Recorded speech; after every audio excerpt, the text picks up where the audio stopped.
Kami mengucap syukur untuk doa malam hari ini. Kami menyerahkan dalam pimpinan Tuhan semua yang akan kami kerjakan ini, penyembahan kami, juga perenungan kami akan firman-Mu, dan ketika kami melayani Tuhan dengan doa, semuanya Tuhan pimpin, Tuhan bawa kepada kesempurnaan Tuhan, menjadikan nama Tuhan semakin dimuliakan, dan kami semua semakin diberkati. Terima kasih Bapa, dalam nama Tuhan Yesus Kristus kami berdoa. Haleluya. Amin. Selamat malam Bapak Ibu Saudara sekalian yang sudah bersama dengan kami dalam renungan malam hari ini, atau doa malam hari ini. Doa malam melalui online ini diadakan secara iman Kristiani dengan dasar keyakinan kepada Tuhan Yesus Kristus, Yeshua HaMasyiah, Juru Selamat dunia, Imam besar agung kami. Firman Tuhan yang didokumentasikan dalam kitab suci Perjanjian Lama dan Perjanjian Baru menjadi pegangan kami, menjadi pegangan kita sekalian. Nah saudara, dalam beberapa kali doa malam ini, seingat saya seminggu ini, maka kita merenungkan tentang salib saudara ya. Dan kita sudah meneliti melalui firman Tuhan juga pemahaman dan beberapa referensi yang sempat saya teliti. Kita sudah memahami apa itu salib dan juga kaitannya dengan kekristenan. Intinya yang sudah kita pelajari adalah bahwa salib itu lambang kekristenan. Jadi kemarin yang sudah kita cermati, yang namanya lambang itu tidak boleh diperlakukan berlebihan, tapi juga tidak boleh diabaikan. Ya, lambang itu dianggap penting sebagai lambang saja, ya, tidak bisa dianggap tidak penting, ya. Tetapi lambang juga tidak boleh diutamakan sampai melebihi yang dilambangkan. Ya, bendera Indonesia itu bukan negara Indonesia, yang penting kan negaranya gitu ya. Tapi bendera bukan berarti tidak penting. Tapi bendera itu bukan negara. Nah seperti itu ya, kemarin sudah kita renungkan. Nah sekarang hari ini mari kita melanjutkan. Judul dari renungan singkat malam hari ini adalah memahami polemik jin kafir di dalam salib. Nah ini yang dalam beberapa tahun terakhir ini dan hari ini agak menjadi pembicaraan kembali. Kita bermaksud supaya kita umat Kristiani jangan sampai tidak tahu apa-apa mengenai hal ini, sehingga kita menanggapi dengan berlebihan atau tidak menganggap sama sekali hal-hal yang ada di seputaran kita yang bahkan menjadi polemik atau menjadi viral itu ya saudara ya.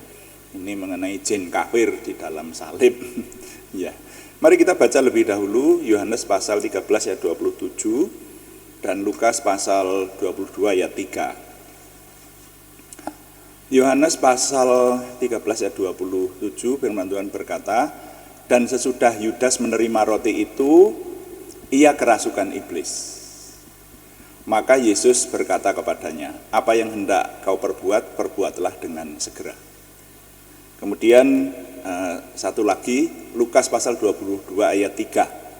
Ya, di sini firman Tuhan menyatakan,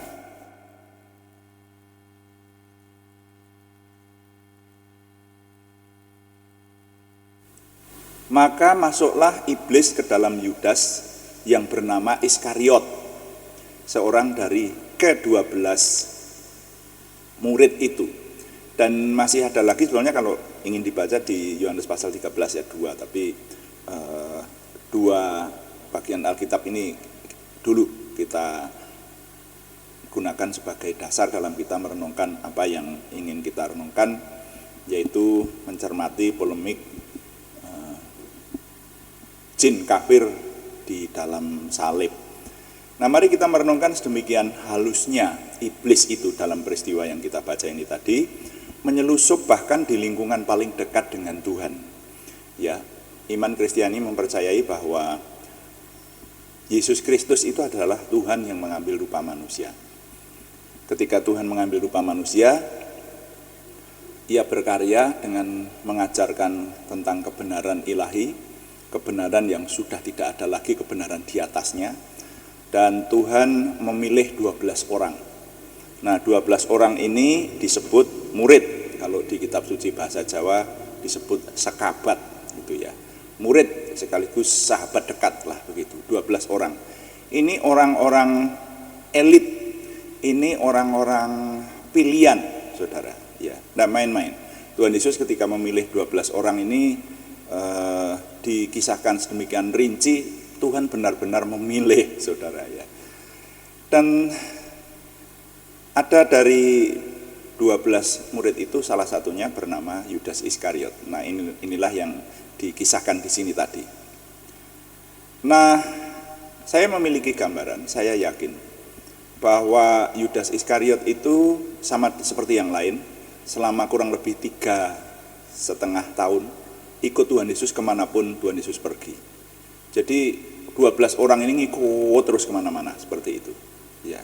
Nah, rasanya kalau mungkin membolos ya tidak selalu, 1-2 kali mungkin gitu ya. Tetapi dikisahkan di kitab Injil bahwa di mana Yesus ada, 12 murid itu ada. Nah, itulah. Ya, jadi ini murid pilihan. Nah, tetapi di sini dikatakan bahwa dengan jelas sekali tadi iblis masuk ke dalam Yudas Iskariot. Dikatakan Yudas Iskariot kemudian kerasukan iblis. Ketika Yudas Iskariot kerasukan iblis itu bukannya menjadi gila terus ngomyang ngomong sembarangan seperti orang gila, tidak seperti itu ternyata. Tapi iblis itu kalau berada dalam seseorang itu orangnya bisa berubah menjadi jahat. Dia tidak melakukan ketaatan kebenaran kepada Tuhan tetapi menjadi jahat. Nah, lihat seperti yang dilakukan oleh Yudas Iskariot. Saudara-saudara, ini lingkaran terdekat Tuhan Yesus loh. Jadi saya yakin Yudas itu sudah yakin betul siapa Tuhan Yesus itu, tahulah paling tidak seperti itu. Memang sebetulnya Yudas Iskariot sendiri kalau dikupas itu akan makan waktu panjang. Tapi kali ini peristiwanya ini saja yang saya ketengahkan untuk memahami nanti tentang jin di dalam salib gitu loh.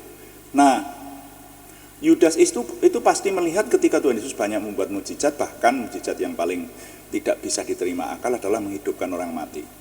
3 kali Tuhan Yesus dicatat menghidupkan orang mati. Anak janda di Nain, anaknya Yairus, dan yang paling tidak masuk akal adalah Lazarus yang sudah dikubur selama 4 hari, lalu dihidupkan oleh Tuhan Yesus. Nah, lalu sekarang ini Yudas Iskariot ada di hadapan Yesus dan dia kerasukan iblis. Tapi Yesus justru berkata, Tuhan Yesus berkata, apa yang ingin kau rencanakan, lakukanlah segera.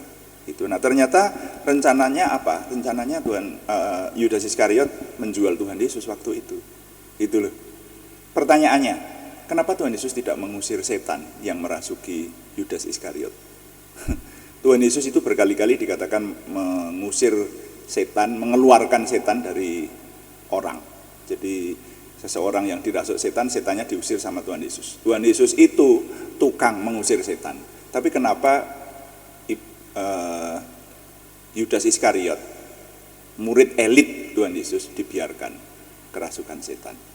Saya mengambil sedikit kesimpulan atau kesimpulan awal di sini bahwa iblis itu bisa merasuk di lingkungan Tuhan.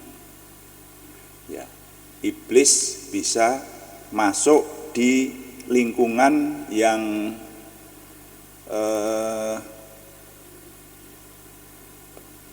dibayangkan banyak orang tidak mungkin ada setan di situ. Jadi iblis masih diizinkan oleh Tuhan itu berkeliaran dan berada di mana saja. Bahkan nanti di kitab Ayub pasal 1 ayat 6 itu dikisahkan ketika Tuhan berada di penghadapan dan anak-anak Tuhan sedang menghadap gitu. Jadi dalam penghadapan Tuhan ternyata iblis diizinkan Tuhan bisa masuk sampai di situ. Lalu akhirnya menggodai Ayub seperti itu toh. Nah itu. Nah, mari kita hati-hati dan waspada akan karya setan yang sangat licik dan halus ini. Apa ini kaitannya dengan salib, saudara? Kan polemiknya yang sekarang ini banyak dibicarakan orang, itu apakah memang di salib yang kita gunakan sebagai lambang sekarang ini, entah berupa kalung salib, entah berupa hiasan salib yang ada di dinding ruang tamu, ataukah yang ada di meja gitu, bentuk salib lah pokoknya. Itu apakah di situ bisa ada jinnya kan begitu? Nah, saudara, mengenai salib pada zaman sekarang di zaman perjanjian baru, mari kita menghadapi fakta bahwa di antara umat pilihan sendiri ada beberapa anggapan dan perlakuan terhadap salib itu berbeda-beda. Ada yang menganggap bahwa salib itu hanya sekedar lambang. Kalau hanya sekedar lambang ya sudah, artinya mirip seperti tadi saya katakan, negara Indonesia lambangnya adalah atau benderanya adalah merah putih gitu. Tapi bendera merah putih itu bukan negara gitu loh. Itu lambang ya. Dan Pancasila, Garuda Pancasila itu lambang negara. Nah, jadi bendera itu lambang atau pertanda sebuah eksistensi keberadaan sesuatu, dalam hal ini negara. Nah, salib itu lambang kekristenan. Itu. Kemarin sudah kita dalami yang ini. Jadi ada umat Kristiani yang menganggap seperti itu. Salib itu hanya lambang. Tetapi ada yang menganggap salib itu benda penting. Bahkan ketika berdoa harus menekuk lutut, bersujud, dan menundukkan kepala di hadapan salib. Atau benda-benda lain, seperti misalnya patung tokoh rohani tertentu yang konon dianggap untuk membantu merasakan atau mengimani bahwa Tuhan ada di situ. Jadi kalangan dari orang-orang yang memiliki iman Kristiani, yang ada cara-cara kalau berdoa itu harus berlutut di hadapan salib atau patung tertentu, itu mereka mengatakan bukan menyembah patung atau menyembah salib, tapi itu hanya sebagai sarana untuk semakin menghayati adanya Tuhan, seperti itu. Nah, yang seperti ini dipersilahkan saja kalau menurut saya. Ini sesuai dengan dogma atau apa istilahnya, pemahaman dari masing-masing sinode.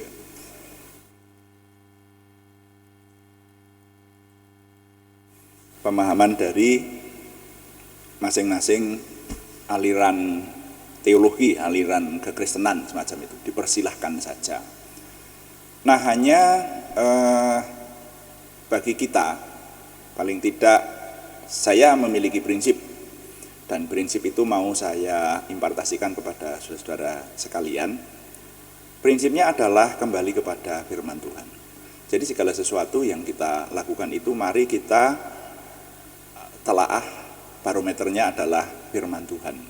Nah, firman Tuhan menyatakan bahwa kemarin sudah kita dalami juga ini, jangan menyembah kepada sesembahan apapun juga yang di langit, di bumi maupun di bawah bumi, berupa bentuk apapun juga, itu tidak boleh menyembah.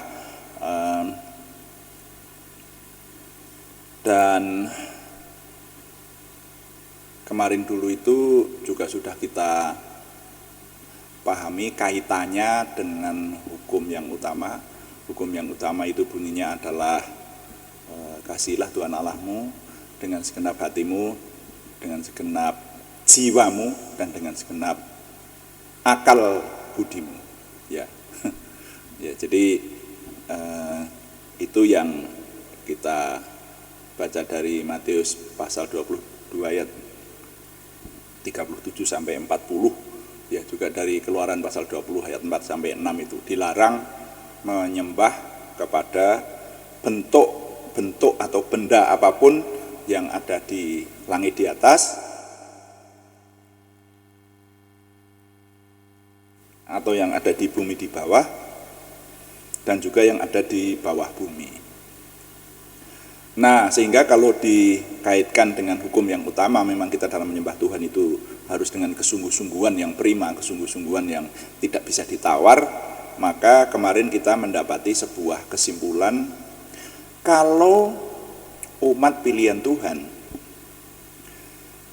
atau kita itu mengasihi atau menghargai atau bahkan menghormati atau menyembah sebuah barang atau sebuah hal melebihi Tuhan, maka hal atau barang itu sudah menjadi berhala. Begitu. Nah, sehingga dalam hal ini kita terapkan juga kepada salib. Nah, bagaimana kalau kita menghargai salib melebihi dari menyembah Tuhan, saudara-saudara ya. Nah,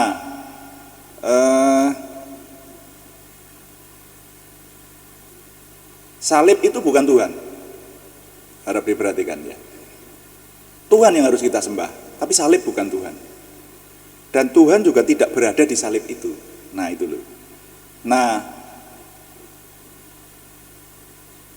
ini kita sudah dalami kemarin, dan mari kita sekarang mengambil kesimpulan saja bahwa hati kita memang tidak boleh berpaut kepada benda apapun juga wujudnya, atau menyembah atau menghargai melebihi Tuhan seperti itu.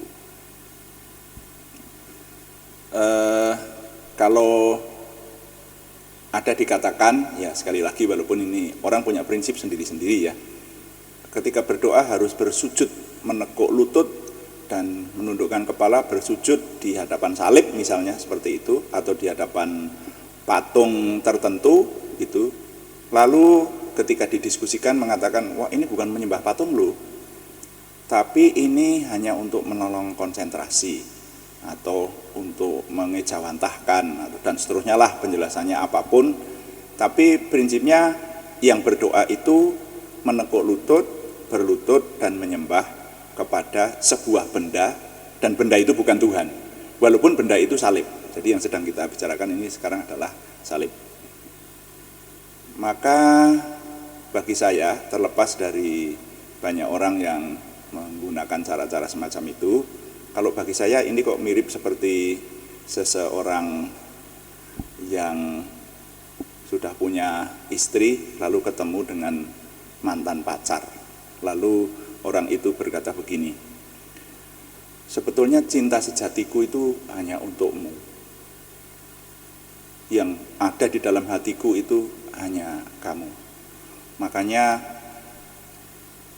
ketika saya memeluk istriku, bahkan mencurahkan asmara kepada istriku, sebetulnya hatiku hanya berisi kamu. Seperti itu. Jadi saudara, aktualisasi apa yang kita lakukan dengan penyembahan itu kalau menurut saya sulit atau bahkan tidak bisa dibedakan. Kalau namanya menyembah ya mestinya hatinya menyembah Tuhan, tetapi perilaku tubuhnya juga menyembah Tuhan. Nah, ini orang bisa menggunakan prinsip yang mana saja, tetapi mari kita yang penting lebih berhati-hati, minta hikmat kepada Tuhan dalam memperlakukan salib.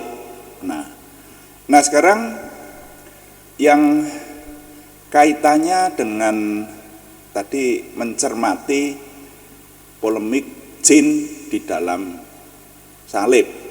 Pertanyaannya,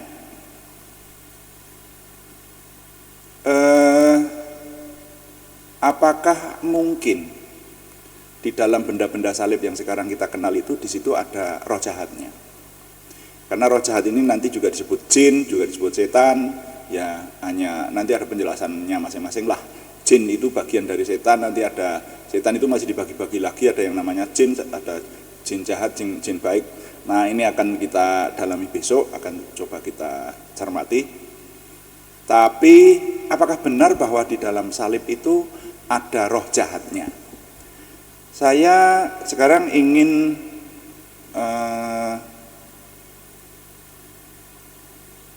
melihat fakta dan juga mengingat kepada firman Tuhan dan juga pengalaman-pengalaman dalam pelayanan. Sekali lagi, kalau tadi kita mengingat bahwa iblis itu bisa berada di dekat-dekat dengan sebuah tempat atau lingkungan di mana di situ adalah lingkungannya Tuhan atau lingkungan kekudusan. Jadi jangan berkata bahwa kalau ada di tempat ibadah itu iblis tidak bisa masuk di situ, takut masuk di situ. Mungkin bisa juga, tetapi bukan berarti tidak bisa. Loh, saya bisa mempertanggungjawabkan secara firman Tuhan. Saudara kalau membuka di kitab Ayub ya, seputaran pasal-pasal 1 ya. Ayub pasal 1 sekitar ayat 6 di situ ya, dikatakan itu di situ. Ketika tadi sudah saya ketengahkan di atas, ketika Tuhan sedang mengadakan penghadapan, iblis datang di situ dan bahkan meminta kepada Tuhan sesuatu. Nah, jadi saudara-saudara, kita harus mencermati kayu salib atau benda yang berwujud salib itu apakah bisa dirasuki roh jahat atau tidak. Kalau saya mengingat di dalam banyak referensi yang menjelaskan tentang kekuatan kegelapan, banyak referensi dan juga pengalaman dalam pelayanan kami. Iblis itu rupanya bisa menggunakan barang ya. Saya ingin menyampaikan ini dari sisi iman Kristiani ya. Sekali lagi, ini dari iman Kristiani. Karena iman Kristiani mempercayai dan di ayat firman Tuhan kita ada yang menyatakan bahwa kita harus bisa membedakan antara roh atau kekuatan yang dari Tuhan dan kekuatan yang dari setan. Bagaimana kalau terjadi seperti di Mesir zamannya Musa? Musa melemparkan tongkatnya lalu menjadi ular besar. Tapi ahli-ahli jampi, ahli nujum, orang-orang pandai yang ditunjuk oleh Firaun waktu itu juga melakukan hal yang sama. Tongkat mereka juga menjadi ular, hanya ularnya kecil. Lalu akhirnya ular itu ditelan oleh ularnya Musa. Pertanyaannya begini, kok itu orang-orang yang di luar Tuhan, yang di luar hamba Tuhan seperti Musa waktu itu, kok ya bisa membuat mukjizat semacam itu kekuatan dari mana? Padahal kalau kekuatan di luar Tuhan sudah jelas itu kekuatan dari kuasa kegelapan. Nah, semacam itu. Nah, sehingga kita harus hati-hati sekarang ini, bahkan kalau kita menganggap ada benda-benda yang memiliki tuah atau memiliki kuasa atau dianggap memiliki kekuatan tertentu di luar Tuhan, itu kita harus hati-hati dong. Serius saya berkata. Jangan sampai itu keliru. Itu saudara. Nah, padahal kemarin dulu sudah kita pahami itu faktanya bahwa ada film-film yang dibuat oleh negara barat khususnya, salib itu punya kekuatan untuk mengalahkan Dracula. Tapi itu di film saudara ya. Tapi kalau di dunia nyata, apakah roh jahat bisa ada di dalam salib?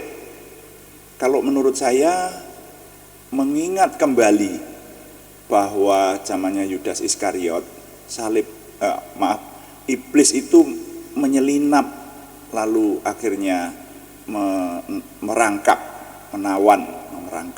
Yudas Iskariot yang adalah salah satu dari 12 murid pilihan. Jadi iblis itu bisa ada di mana-mana. Jadi kalau misalnya salib itu dihargai melebihi Tuhan, wah ini kalau menurut saya ya, ini rawan. Bisa yang menyelusup di dalam salib itu bukan Roh Kudus tapi roh jahat. Kenapa?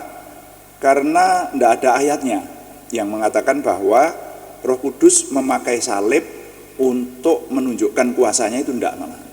Tapi yang dipakai adalah nama Tuhan Yesus Kristus. Nama Tuhan Yesus Kristus memiliki kuasa, ya. Ada benda-benda tertentu yang disebutkan tapi bukan salib. Ya, Petrus atau Paulus ya, yang kemarin saya sitir juga itu menggunakan sapu tangan, lalu minyak urapan dan sebagainya. Tapi itu pun dengan cara-cara khusus, dengan iman dan dengan ada diatur sedemikian rupa oleh firman Tuhan gitu loh. Tapi kalau salib tidak ada, saudara. Jadi kalaupun ada kuasa kegelapan yang ada di sana, ya, di dalam salib itu, kita harus hati-hati jangan sampai kita terjebak di dalamnya. Nah begitu. Jadi ini tafsiran, kalau ini tafsiran bagi saya. Ya. Tapi tafsiran ini bukan berarti tafsiran yang sembarangan, tetapi berdasarkan ayat-ayat firman Tuhan yang tadi sudah kita renungkan. Ya, salib itu bukan Tuhan prinsipnya. Dan kita dilarang untuk menyembah benda-benda selain Tuhan. Tidak boleh diberhalakan. Walaupun benda itu termasuk salib. Di sana tidak dijelaskan bentuk apa saja yang boleh, apa saja yang tidak boleh, tapi semua bentuk, gitu. Nah, lalu sekali lagi kita kaitkan dengan bahwa kita ini harus mengasihi Tuhan dengan segenap hati, pikiran, hati, jiwa, dan akal budi, ya. Nah, makanya yang harus kita sembah hanya Tuhan. Hati kita harus hanya berpaut kepada Tuhan. Kalau hati kita berpaut kepada benda-benda selain Tuhan, maka benda itu sudah menjadi berhala dan rawan dimasuki roh jahat. Karena sepertinya iblis itu sekarang suka menggunakan benda-benda yang diberi penghargaan sedemikian rupa oleh manusia. Katakanlah misalnya ada benda tertentu, keris misalnya. Banyak orang yang percaya keris ini ampuh. Ada yang nunggu memangnya siapa? Lalu ini bisa mengeluarkan mukjizat tertentu. Nah pertanyaannya, kalau kita umat beriman kan harus dicek, harus digunakan tolok ukurnya adalah firman Tuhan. Nah sehingga kalau ada benda-benda yang pada akhirnya juga bisa bertuah sungguhan semacam itu, jangan-jangan seperti zamannya Musa. Ketika ada tandingan orang-orang pandai di Mesir juga bisa menciptakan ular dari tongkat mereka, hanya ularnya kecil. Nah itu saudara. Jadi dengan pertimbangan-pertimbangan semacam ini kita harus hati-hati. Salib itu dimungkinkan, mungkin bahasa yang paling tepat begitu kalau bagi saya, dimungkinkan bisa ada roh jahatnya. Jadi kalau kita menganggap salib itu sudah melebihi Tuhan, wah nanti dimanfaatkan oleh iblis sehingga salib itu digunakan untuk menjebak atau memerangkap orang beriman sehingga percayanya, imannya bergeser tidak lagi kepada Tuhan tetapi kepada salib. Harap dibedakan ini bedanya tipis sekali. Nah sehingga dengan demikian maka setidaknya kita sekarang mendapatkan pengetahuan. Hati-hati dengan menganggap salib. Dan juga pemahaman bahwa ya ada kemungkinan lah gitu. Mungkin bahasa tepatnya ada kemungkinan salib itu dimasuki oleh roh jahat. Dan roh jahat itu bisa menimbulkan keajaiban atau hal-hal yang tidak biasa yang pada akhirnya dianggap itu dari Tuhan. Hati-hati. Kita harus menggunakan barometer firman Tuhan, apakah ada yang menjelaskan di sana. Nah, saya lihat ini tidak ada. Makanya bagi saya sendiri memiliki prinsip menghargai salib sebagai lambang kekristenan, tidak lebih. Gitu. Jadi lalu sekarang ini kalau kita memiliki pemahaman yang demikian ini, kalau ada orang yang mengatakan, "Woi, salib itu ada jinnya, jin kafir ada di situ," gitu. Kita tidak usah buru-buru kebakaran jenggot, ya. Kemarin sudah saya katakan tidak usah buru-buru marah. Ini yang dimaksud apa ini? Kalau orang ini berkata ini untuk mencemooh, ya kalau itu nanti besok kita akan renungkan perenungan sesudah ini. Bagaimana menghadapi pencemooh? Ya, sudah sejak awal kekristenan ada, bahkan Tuhan Yesus saja dibunuh oleh dunia. Nah itu jadi itu besok kita menghadapi pencemooh. Tapi kalau ada pernyataan bahwa itu salib ada roh jahatnya loh, ada jinnya. Ya, nah itu mari kita cermati yang dimaksud ini apa. Kalau mencemooh ya biarkan aja. Ya, tidak usah sakit hati, tapi justru mendoakan mengasihi orang yang mencemooh kita. Besok akan kita perdalam. Nah, tapi jangan-jangan benar juga, karena ada kemungkinan dari dalam salib itu ada kuasa kegelapan yang bukan kuasa Tuhan yang dari situ, seperti kita renungkan sore hari ini. Nah, jadi memang dalam mengikut Tuhan kita harus memiliki kecerdasan iman namanya. Kita tidak cukup hanya memiliki iman, tapi iman yang tanpa pengetahuan. Firman Tuhan sendiri berkata, kepada imanmu tambahkanlah pengetahuan. Ya, karena kalau tidak demikian maka firman Tuhan berkata orang beriman bisa menjadi bodoh dan picik, bahkan buta dan picik gitu, bukan hanya bodoh dan picik, buta dan picik. Nah, itu yang tidak boleh. Jadi sekali lagi bagi saya sendiri memiliki prinsip menghargai salib sebagai lambang kekristenan, tidak lebih. Benda berwujud salib atau patung berupa apapun juga harus tidak disenangi, tidak disayangi, atau tidak disembah, melebihi penyembahan kepada Tuhan. Salah-salah dapat terjebak tanpa disadari sudah menyembah kepada yang bukan Tuhan yang Maha Kuasa. Hati-hati mengenai hal ini. Jadi nilai yang dapat kita serap hari ini, saya mengetengahkan menjumpai fakta perlakuan umat Kristiani terhadap salib dan mencermati firman Tuhan. Roh jahat dimungkinkan bisa menyelinap dan ada di dalam salib, dalam benda yang namanya salib zaman sekarang ini. Bukan salib yang untuk menyalib Yesus loh, ini loh benda-benda yang sekarang ini. Benda kalau ini yang saya maksudkan seperti itu, baik berupa kalung, berupa hiasan, atau perwujudan apa yang ada di rumah dan seterusnya. Salib lah pokoknya. Sekali lagi menjumpai fakta perlakuan umat Kristiani terhadap salib dan mencermati firman Tuhan. Roh jahat dimungkinkan bisa menyelinap dan ada di dalam salib. Tuhan dipuji, amin. Mari kita berdoa. Kita melayani Tuhan dengan doa, termasuk mendoakan nama-nama yang dalam minggu ini masih harus didoakan. Mari kita berdoa. Bapa di surga, kami mengucap syukur untuk perenungan sore hari ini.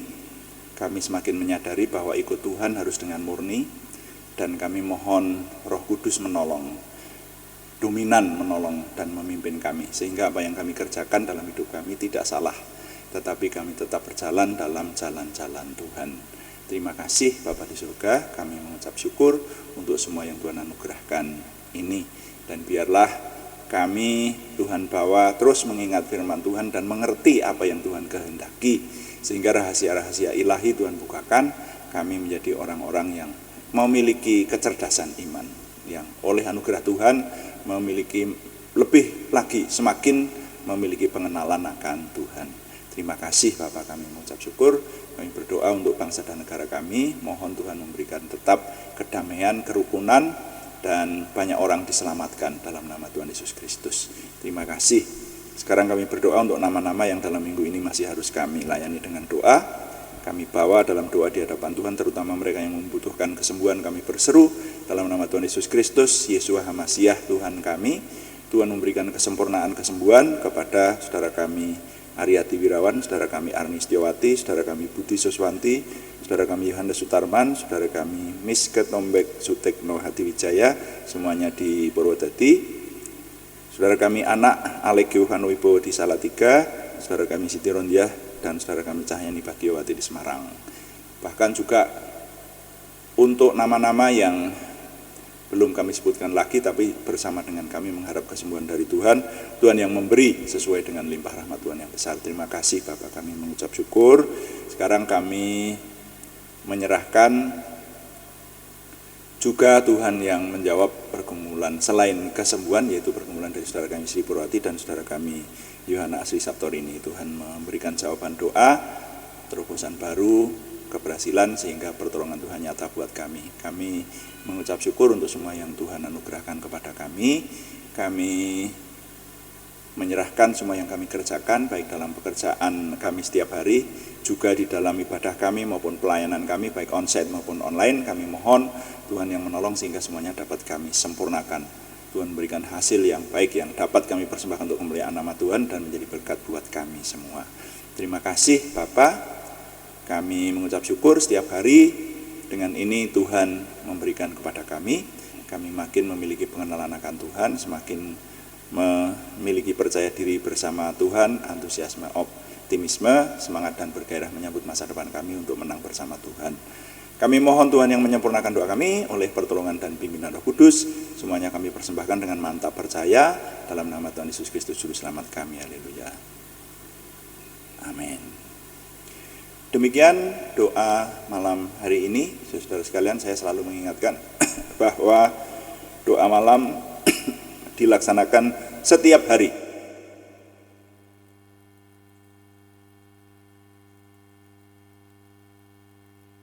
Hari Senin sampai dengan hari Sabtu pada jam 5 sore. Pada jam 6 sore atau jam 18 waktu Indonesia Barat. Juga ada doa pagi, ya ini yang jam 5 pagi saudara ya. Senin sampai Sabtu jam 5 pagi ada doa pagi. Jadi silahkan mengikuti kalau ingin mengikuti secara live streaming pada jam-jam tersebut. Tapi kalau saudara terlambat, saudara masih tetap bisa mendengarkan renungan ini, tidak terlambat, yaitu membukanya di channel kami setelah tayang tentu saja. Terima kasih kepada semua yang sudah mendukung, kami tetap mengharapkan dukungan Anda, setidaknya dukungan doa. Terima kasih yang belum memberikan subscribe, berkenan memberikan subscribe, like, komen, dan share, bagikan kepada teman-teman lain, sehingga lebih banyak lagi yang diberkati bersama dengan kita. Selamat malam, Tuhan memberkati. Amin.